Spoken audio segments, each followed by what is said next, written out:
Lemuel Warren Smith.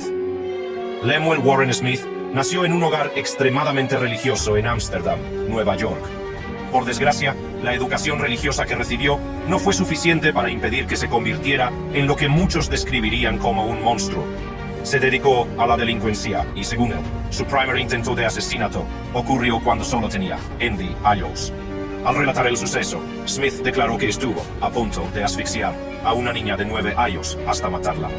Cuando cumplió 16 años, Smith ya era sospechoso en un caso de robo y asesinato ocurrido en su barrio. Sin embargo, el caso se desmoronó por falta de pruebas y escapó a la detención. A pesar de su golpe de suerte, Smith no tardó en enfrentarse a la ley por una plétora de delitos. Entre enero de 1958 y agosto de 1977, Smith se dedicó a asesinar al menos a 5 personas. La mayoría de sus víctimas eran mujeres, a las que agredía sexualmente y mutilaba antes de arrojar sus cadáveres donde le daba la gana. A medida que aparecían más y más cadáveres en el barrio, los investigadores empezaron a acercarse cada vez más al culpable.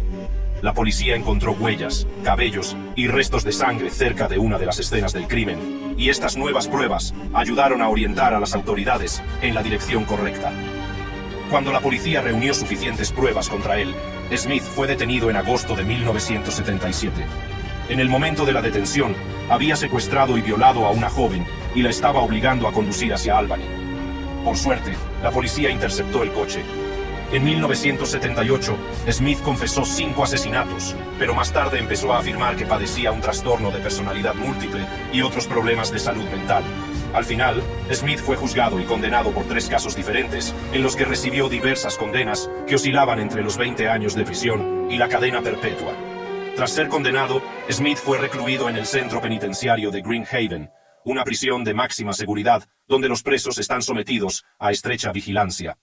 No sería la primera vez que el mundo viera a un asesino en serie y violador caer por sus crímenes. Sin embargo, estar entre rejas no fue suficiente para saciar el inagotable hambre de sangre de Smith. Y antes de que nadie pudiera darse cuenta, Smith volvió a atacar. En 1981, Donna Payant, funcionaria de prisiones de Green Haven, recibió una llamada urgente y dijo a un compañero de trabajo que tenía que ocuparse de un asunto. No se sabe de qué se trataba la llamada, pero fue el principio del fin para Donna. Al final del turno, el compañero de Donna esperó para recogerla, pero Donna no se presentó. Otros funcionarios fueron alertados de la situación y todos empezaron a buscarla. Se registró todo el recinto penitenciario durante la noche y la búsqueda continuó hasta bien entrada la mañana siguiente, pero seguía sin haber rastro de Donna. Al día siguiente, 2 funcionarios escoltaron un camión de la basura hasta un vertedero después de que toda la basura de la prisión se hubiera vaciado en el camión. Aunque el vertedero estaba a 30 kilómetros, los agentes estaban decididos a no dejar piedra sobre piedra. Al llegar al vertedero, la basura estaba esparcida y los agentes empezaron a peinarla con la esperanza de encontrar algún tipo de pista. Esta vez, sí encontraron a Donna, o al menos lo que quedaba de su cuerpo mutilado. La muerte de Donna la convirtió en la primera funcionaria penitenciaria asesinada en una prisión. Tras descubrirse el cadáver, se abrió una investigación. Había que atrapar y procesar al asesino, pero los investigadores lo tenían difícil. No habría habido pruebas contra Smith, de no ser por una aguda observación realizada por un examinador que examinó a Mara Lee Wilson, otra de las víctimas de Smith. El examinador señaló que las marcas de mordiscos en el cuerpo de Donna tenían un extraño parecido con las encontradas en las víctimas anteriores de Smith. Esta observación resultó ser la prueba más incriminatoria que vinculaba a Smith con el crimen. El hecho de que un recluso fuera capaz de asesinar a un funcionario dentro de una prisión de máxima seguridad sin ser descubierto conmocionó al mundo entero. Todo el mundo estaba mirando. En junio de 1983, Smith fue declarado culpable del asesinato de Donna y condenado a muerte. Sin embargo, en 1984 se le conmutó la pena gracias a un recurso que presentó. Tras el atroz crimen que cometió, la presencia de Smith en el centro penitenciario de Green Haven se consideró un peligro tanto para los reclusos como para los funcionarios de prisiones. Fue trasladado a una zona de detención más segura, donde permaneció casi aislado como castigo por sus crímenes. En diciembre de 2022, Smith cumplía su cadena perpetua en el centro penitenciario de máxima seguridad de Wendell. Thomas Silverstein. Thomas Edward Silverstein nació el 4 de febrero de 1952 en Long Beach, California. De niño, Silverstein sufría acoso constante debido a su carácter tímido y apocado. Los niños de su barrio tenían la idea equivocada de que era judío, y eso atraía a más matones hacia él. Mientras Silverstein se enfrentaba a los matones fuera de casa, su madre le recomendaba que se defendiera. A menudo, le prometía que le daría una paliza cada vez que llegara a casa llorando porque le acosaban. Por desgracia para Silverstein, los consejos de su madre pronto le llevaron por lo que solo puede describirse como un camino de violencia brutal. Silverstein fue condenado a un reformatorio cuando solo tenía 14 años, y a los 19 ya estaba en la cárcel por robo a mano armada. Pasó 4 años en la cárcel antes de que le dejaran salir en libertad condicional, pero su vuelta a la cárcel fue antes de lo esperado y por peores motivos. Silverstein volvió a encontrarse en el lado equivocado de la ley cuando fue detenido junto con su padre y su primo por 3 robos a mano armada, en los que se llevaron $11,000. Esta vez fue condenado a 15 años que cumpliría en la penitenciaría de los Estados Unidos en Leavenworth. Mientras cumplía su condena en Leavenworth, Silverstein desarrolló un vínculo duradero con la Hermandad Aria, una banda neonazi de presos y sindicato del crimen organizado con sede en Estados Unidos. Algunos creen incluso que se convirtió en uno de los líderes del grupo. Tras afiliarse a la banda carcelaria, Silverstein no tardó en ser condenado por el asesinato de un recluso que supuestamente le enfureció al negarse a servir de mula y trasladar heroína por la prisión. Por ese crimen, Silverstein fue condenado a cadena perpetua. Posteriormente fue trasladado a USP Marion, donde cumpliría su cadena perpetua. En aquella época, USP Marion se consideraba una prisión de alta seguridad, y se tomaron medidas para garantizar que Silverstein no perjudicara a ninguna otra persona en la cárcel. Se le internó en una unidad de control, que era una forma de régimen de aislamiento virtual. La unidad estaba reservada específicamente para reclusos propensos a comportamientos agresivos. La habitación en la que se encontraba Silverstein tenía una luz de techo encendida constantemente para garantizar que las cámaras de vigilancia pudieran ver lo que hacía en cada momento. Silverstein apenas hablaba con nadie y solo se le permitían 2 llamadas telefónicas al mes. Por muy estricta que fuera la seguridad en USP Marion, no sirvió de nada para impedir que Silverstein supuestamente hiciera daño a otro recluso llamado Robert Chappell, miembro de la banda de la prisión DC Blacks. Silverstein no actuó solo, sino que contó con la ayuda de otro recluso. Aunque siguió manteniendo que era inocente, Silverstein fue condenado por el asesinato y se le impuso otra cadena perpetua. Pudo eludir la pena de muerte porque no se había restablecido en ese momento. Tras librarse por los pelos de la pena de muerte, otras personas podrían haberse replanteado su vida, pero no Silverstein. Junto con Clayton Fountain, su cómplice en el asesinato de Chappell, Silverstein asesinó a Raymond Lee Cadillac Smith, el líder nacional de la banda carcelaria DC Blacks, y se ganó otra cadena perpetua. En octubre de 1983, Silverstein golpeó de nuevo al asesinar brutalmente a un funcionario de prisiones llamado Merle Klotz, en lo que muchos describieron como un acto premeditado. Klotz escoltaba a Silverstein de vuelta a su celda, o desde ella cuando el asesino impenitente se detuvo de repente frente a la celda de otro recluso. Sin que Klotz lo supiera, el otro recluso entregó a Silverstein un cuchillo y le quitó las esposas con una llave casera. Antes de que Klotz pudiera darse cuenta de lo que ocurría, Silverstein le atacó y le asestó varias puñaladas. Pocas horas después, otro recluso, Clayton Fountain, miembro de la Hermandad Aria y amigo de Silverstein, mató a otro funcionario de prisiones utilizando el mismo método. El asesinato de 2 funcionarios en el espacio de unas horas provocó el cierre indefinido de USP Marion. Las brutales acciones de Silverstein y Fountain inspiraron el diseño de la prisión federal de máxima seguridad, la United States Penitentiary, Florence, Administrative Maximum Facility, conocida popularmente como USP Florence ADMAX. Aunque las autoridades no podían condenar a Silverstein a la pena de muerte por sus crímenes, se propusieron convertir su vida en un infierno. Durante los siguientes 36 años de su vida, Silverstein estuvo recluido en régimen de aislamiento por el asesinato de Klotz. En algún momento fue colocado en una celda especialmente diseñada en ADX Florence. En mayo de 2019, Silverstein murió debido a complicaciones de una operación de corazón a la edad de 67 años. Pagó caros sus crímenes porque, en el momento de su muerte, era el preso que más tiempo llevaba en prisión, Donny Rowe. Donny Rowe ya cumplía condena por robo a mano armada y asalto cuando cometió un delito que muchos consideraron el peor de los peores. En junio de 2017, Rowe y otros reclusos estaban siendo transportados de Sparta a Eton. En un intento por recuperar su libertad, Rowe y su compañero de prisión, Ricky Dubose, hicieron lo impensable. El autobús se detuvo en la prisión estatal de Hancock y los agentes dejaron a los presos desatendidos. Con un cepillo de dientes, Rowe consiguió desbloquear la verja que separa a los funcionarios de los presos. A continuación, Rowe y Dubose registraron el compartimento de los funcionarios y cogieron lo que encontraron. A continuación, cerraron la verja para impedir que los agentes descubrieran sus actividades. Finalmente, los agentes volvieron al autobús y continuaron el viaje, dando por sentado que todo iba bien. Rowe y Dubose esperaron lo que consideraron el momento oportuno y procedieron a atacar a los desprevenidos hombres desinformados a través de la verja que habían dejado sin cerrar. Mientras Rowe y Dubose forcejeaban con los agentes, los demás reclusos del autobús se trasladaron a la parte trasera para evitar quedar atrapados en medio de la lucha. La situación no tardó en agravarse cuando los reclusos oyeron disparos, pero antes de que nadie pudiera intervenir, los dos agentes, Christopher Monica y Curtis Billow, yacían sobre charcos de su propia sangre. En cuanto confirmaron que los agentes estaban muertos, Rowe y Dubose saltaron por la ventana y escaparon dejando desatendidos a los demás reclusos y al autobús. Afortunadamente, todos los demás reclusos permanecieron en el autobús y ninguna otra persona intentó escapar. Esperaron un rato hasta que un buen samaritano se percató de la presencia del autobús y se detuvo para ayudar.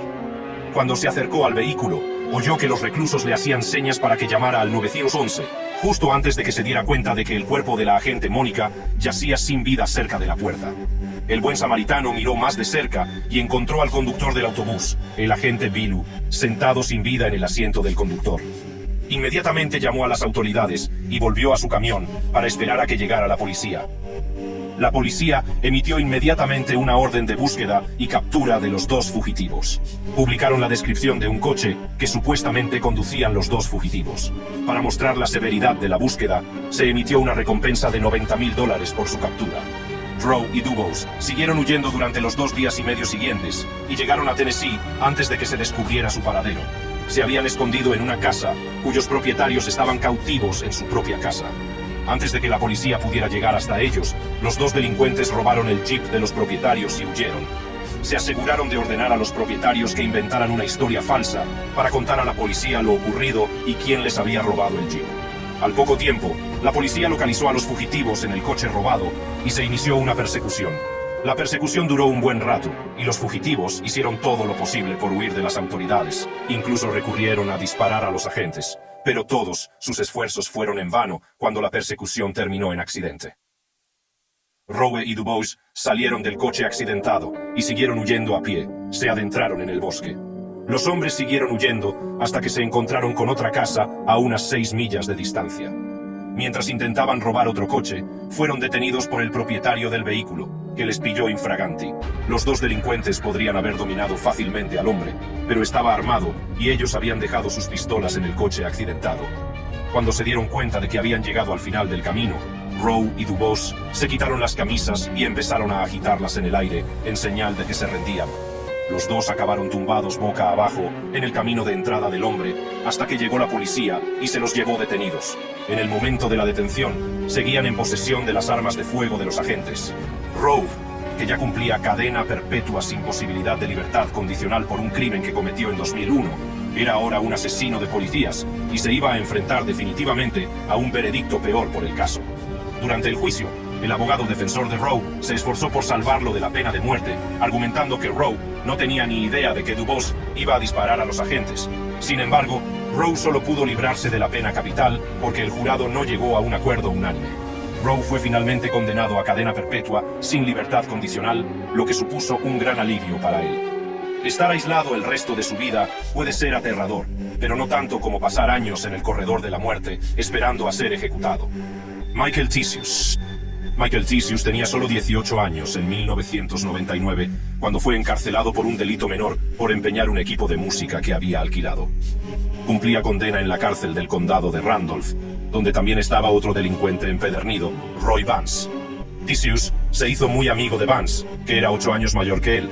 Vance no tardó en idear formas de sacar provecho de la relación, y aprovechándose de que Tisius se comportaba más joven que su edad, empezó a manipular al joven. Cuando Tisius estaba a punto de ser liberado, a Vance se le ocurrió un plan que podría ayudarle a escapar de la cárcel. Le vendió la idea a Tisius, que fue lo suficientemente ingenuo como para aceptarla. Tisius salió de prisión, pasó unos días desarrollando su plan para sacar a Vance de la cárcel, y el 22 de junio de 2000 volvió a la prisión para llevar a cabo el plan. Sin embargo, no podía llevar a cabo tal misión solo, así que le acompañó Tracy Burlington, la novia de Vance. Era poco más de medianoche cuando Tisius y Burlington entraron en la prisión y dijeron a los funcionarios Egley y Acton que tenían que dejar cigarrillos para Vance. Lo que los agentes no sabían era que Tisius iba armado con una pistola. Según el plan de Vance, Tisius debía obligar a los guardias a entrar en una celda a punta de pistola y luego encerrarlos.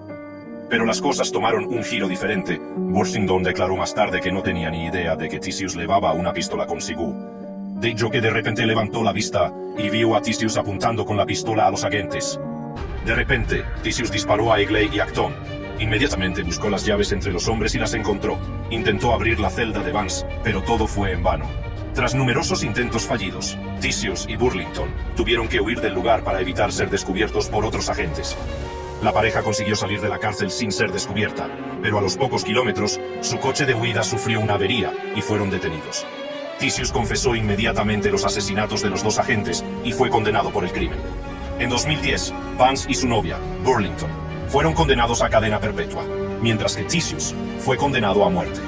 La sentencia de Tisius no sentó bien a sus abogados defensores, que creían firmemente que los asesinatos no habían sido premeditados.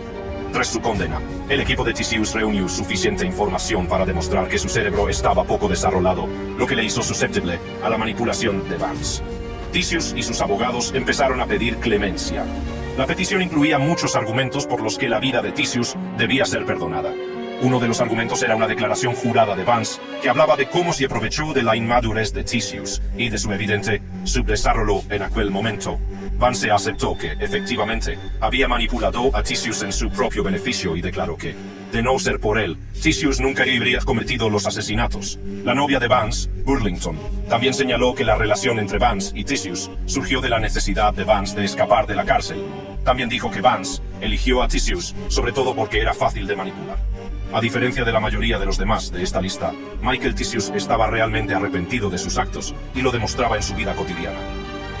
Durante su estancia en el corredor de la muerte, Tisius llevó una vida ejemplar mientras trabajaba en su crecimiento espiritual, personal y psicológico. El cambio en su comportamiento fue seguido de cerca por un psicólogo que había estado en el caso desde el principio. Tisius comprendió sus crímenes y aceptó de todo corazón la responsabilidad por ellos. Como preso, tenía un expediente impecable que demostraba que no causaba más problemas en la cárcel. Tisius era un artista que pasaba gran parte de su tiempo pintando murales y dando clases de arte. Muchos reclusos hablaban bien de él como amigo y mentor. Tisius era conocido por animar a otros presos a mejorar sus vidas en lo que pudieran. Tras muchos años en el corredor de la muerte, la petición de clemencia de Tisius fue rechazada por el gobernador de Missouri, Mike Parson. El Tribunal Supremo de Estados Unidos también denegó la concesión de un certiorari sobre otra petición en la que se argumentaba que Michael solo tenía 19 años cuando cometió los asesinatos y que por tanto no se le debería haber aplicado la pena capital. Existe una sentencia del Tribunal Supremo que prohíbe la ejecución de condenados que cometieron delitos merecedores de ejecución siendo menores de 18 años, pero Tisius ya tenía 19 en el momento de los asesinatos, por lo que no se le conmutó la pena de muerte. En junio de 2023, Michael Tisius, de 42 años, fue ejecutado mediante inyección letal en la prisión estatal de Bonne Terre. Fue la 12ª persona en Estados Unidos y la tercera en el estado de Missouri en ser ejecutada en 2023. Jesse Conway. Jesse Conway nació el 17 de enero de 1997 en Filipinas. Su familia vivía en un barrio marginal y era tan pobre que su casa no tenía agua corriente. Tenían que utilizar un retrete portátil improvisado y dependían en gran medida de la buena voluntad y la caridad de los miembros de una iglesia cercana a su casa. Para colmo, el padre de Conway era un borracho que casi nunca estaba en casa. Cuando llegaba, descargaba su ira contra su mujer y sus hijos. Con el tiempo, la madre de Conway se volvió a casar y trasladó a la familia a Roma, Nueva York. Conway era un buen niño, pero en algún momento se desvió del camino y empezó a tener problemas con la ley. Conway pronto se ganó un lugar permanente en el lado equivocado de la ley, creándose un largo historial delictivo. Fue detenido en varios estados, como Pensilvania, Arizona, California y Nuevo México, y juzgado por docenas de delitos, entre ellos agresión con agravantes, tráfico, consumo de drogas, distribución de estupefacientes, robo e intento de asesinato. Conway fue condenado posteriormente a 11 años de prisión, tras declararse culpable en 2003 por su implicación en una red de narcotráfico, controlada por la banda carcelaria New Mexican Mafia. Cumplía condena en la penitenciaría de Estados Unidos, en Canaan, cuando en 2008 se declaró culpable de un asesinato que cometió en Arizona. La historia fue que Conway organizó un falso encuentro con Carlos García, amigo y compañero de pandilla, en una lavandería. García no sabía que estaba cayendo en una trampa que acabaría con su vida. A su llegada, Conway y otros 2 hombres abrieron fuego contra él. García fue abatido de 4 balazos en la cabeza. Por este caso, Conway fue condenado a cadena perpetua, pero ya era un criminal curtido, y esa no fue la última vez que acabó con una vida. En febrero de 2013, Conway cometió el que sería el peor crimen de su carrera delictiva. Mató a un funcionario de prisiones. Era un día normal de trabajo para el agente Eric Williams, hasta que Conway lo tiró por unas escaleras. Antes de que el agente pudiera volver a ponerse en pie, Conway bajó las escaleras y le atacó con 2 objetos punzantes, también conocidos como pinchos. Durante los 15 minutos siguientes, Conway apuñaló repetidamente a Williams un total de 203 veces mientras otros presos observaban cómo se desarrollaba la escena. Williams estaba ya en un charco de su propia sangre, pero Conway no había tenido bastante, así que procedió a dar múltiples patadas al cuerpo, ya inerte de Williams, y luego le golpeó la cabeza contra el suelo. El espectáculo de terror terminó cuando otro funcionario de prisiones entró en el pasillo en busca de Williams y encontró su cuerpo casi sin vida al pie de las escaleras, con Conway de pie junto a él. El funcionario hizo todo lo posible por salvar a su colega, administrándole primeros auxilios. Pero ya era demasiado tarde para Williams. El cuerpo de Williams fue evacuado inmediatamente y trasladado a un hospital, mientras que Conway fue detenido. Conway no mostró ningún tipo de remordimiento por lo que había hecho. Cuando un agente le interrogó sobre sus razones para matar a Williams, lo único que tuvo que decir fue que Williams le había faltado al respeto. Conway fue trasladado posteriormente a ADX Florence, una prisión de máxima seguridad que alberga a la peor clase de delincuentes. Su juicio por el asesinato de William comenzó en 2017, durante el cual se hizo ver al tribunal un vídeo de 2 minutos del horrible suceso. Mientras se reproducía el vídeo, se veía a Conway tapándose los ojos con las manos como si no pudiera soportar verse a sí mismo haciendo lo que había hecho. En julio de ese año, Conway fue declarado culpable del crimen por un jurado, pero, en contraste con lo que muchos esperaban, no se le impuso la pena capital. El jurado, compuesto por 12 personas, 8 mujeres y 4 hombres, no pudo llegar a un acuerdo unánime de que Conway debía ser ejecutado. Por tanto, fue condenado automáticamente a cadena perpetua, sin posibilidad de libertad condicional. El padre de Williams se sintió especialmente conmocionado y enfadado por la condena de Conway, porque este ya cumplía cadena perpetua antes de matar a Williams. Si Conway volvía a ser condenado a cadena perpetua, ¿qué más castigo iba a recibir? Otros funcionarios de prisiones manifestaron su temor por su seguridad en el trabajo tras el brutal asesinato de Williams. Anthony Battle. Aunque no se sabe mucho sobre los primeros años de la infancia y la educación de Anthony George Battle, todo apunta a que era un hombre muy problemático que no controlaba su ira. En 1987, Battle entró en la base de los marines de Camp Lejeune, Carolina del Norte, donde estaba destinada su esposa. La atacó y la agredió sexualmente antes de matarla. Las razones por las que mató a su esposa no están claras, pero sea como fuere, Battle se había convertido en un asesino por sus actos y tuvo que afrontar las consecuencias. Fue detenido y declarado culpable de asesinato en primer grado, abuso sexual con agravantes y asesinato en segundo grado. Los cargos que se le imputaban le valieron una condena a cadena perpetua. Battle fue trasladado a la penitenciaría de Atlanta en 1993 y, por desgracia, no tardó en acabar con otra vida. En diciembre de 1994, el mundo fue testigo de otra tragedia a manos de Anthony Battle, que fue sorprendido a poca distancia del cadáver del funcionario de prisiones de Antonio Washington. Battle se convirtió en el principal sospechoso del asesinato, porque su ropa tenía manchas de sangre mientras se formaba un charco de sangre bajo la cabeza de Washington. Battle estaba de pie junto a una máquina expendedora cuando otros agentes se acercaron a la espeluznante escena. No costó mucho esfuerzo encontrar el arma del crimen porque estaba escondida detrás de la máquina expendedora donde Battle había estado de pie. Battle había escondido el martillo de bola en un intento de ocultar su crimen, pero cuando se recuperó, el arma homicida todavía tenía sangre fresca que pertenecía al agente Washington. Si se preguntan cómo un preso pudo hacerse con un martillo, he aquí cómo. Battle consiguió el martillo de otro preso, Richard Boone. A Boone se le permitía llevar herramientas por la prisión, así que Battle se acercó a él y le prestó un martillo con la excusa de arreglar algo en su celda. Boone le dio fácilmente el martillo a Battle, sin saber que tenía planes de utilizar la herramienta como arma de destrucción. Antes del incidente, Battle había declarado en repetidas ocasiones que estaba cansado de estar en USPA y harto de que los guardias de la prisión le dieran órdenes. Por eso, cuando recogió el martillo de manos de Boone, se dijo a sí mismo que lo utilizaría para atacar al primer funcionario que viera. Por desgracia, Washington, de 31 años, fue la primera persona con la que se cruzó Battle y tuvo que pagar con su vida. Tras el correspondiente examen, el personal médico declaró que el agente Washington murió de 3 fuertes golpes de martillo en la cabeza. Washington debió de ser atacado sin ver a su agresor, y es posible que no tuviera la oportunidad de defenderse. En ese momento, Battle había acabado con 2 vidas, pero seguía sin sentir remordimientos. De hecho, empezó a ansiar aún más violencia. Entre el día en que mató a Washington y el día en que comenzó su juicio, Battle instigó 3 incidentes de violencia en prisión. Parecía tener una necesidad constante de provocar el caos, lo que suscitó serias dudas sobre su presencia en el tribunal y la seguridad de todos los asistentes al juicio. Por lo tanto, había que hacer algo con sus tendencias violentas antes de que pudiera comparecer ante el tribunal. Durante el juicio, Battle tenía las piernas atadas con grilletes y las manos sujetas con un cinturón negro de velcro. También se le obligó a llevar un jersey negro para tapar el cinturón de velcro cada vez que tenía que comparecer ante el tribunal. En el juicio, Battle tuvo que declarar en su propia defensa y confesó haber matado al agente Washington. Durante su testimonio, Battle afirmó que estaba experimentando alucinaciones y delirios que incitaron su declaración de demencia. Los abogados defensores de Battle afirmaron que era esquizofrénico e intentaron explicar sus actos. Battle fue declarado culpable y condenado a muerte en 1997. Se convirtió en el primer hombre de Georgia condenado a muerte a nivel federal desde que se restableció la pena capital en 1988.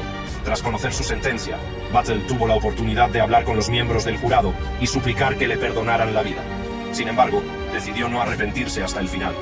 En lugar de aprovechar la oportunidad para apelar, Battle miró a los ojos a los miembros del jurado y les dijo que el agente Washington había muerto como un perro, demostrando así que era un asesino a sangre fría y sin remordimientos.